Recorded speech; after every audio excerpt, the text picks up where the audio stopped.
Әке, анау не? Ана жерде бір құс ұшып бара жатыр. Әке. Иә, балам. Қарашы, аузында бір дән бар екен. Бала. Ойпырмай. Қарашы, дәні түсіп кетті. Әке. Бұл дән жай дән емес, балам. Бұдан өмір басталады. Бала. Қалай, әке? Әке. Жүр, егіп көрейік. Қазып отырғызайық. Бала. Әке, біз еккен дән өсіп кетіпті. Сахнада сарғайып піскен бидай алқабы. Артқы фонда күн көкте жайнап тұр.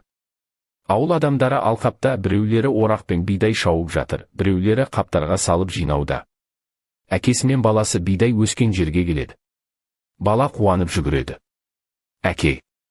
Қарашы. Біздің еккен дәніміз үлкен бидайға айналады. Әке. Бұл диірмен. Бидайды ұнға айналдырады. Қане, мына қапты ұстап ал. Диірменші. Он дайын. Енді наубайханаға апар. Бала.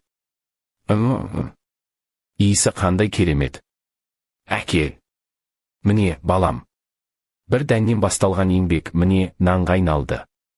Бала күлімдеп. Әке, мен енді дәнге басқаша қараймын. Әке. Әр нанның артында маңдай тер еңбек жатыр, балам.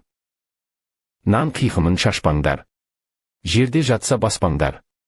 Теріп алып қадірлеп. Торғайға тастаңдар.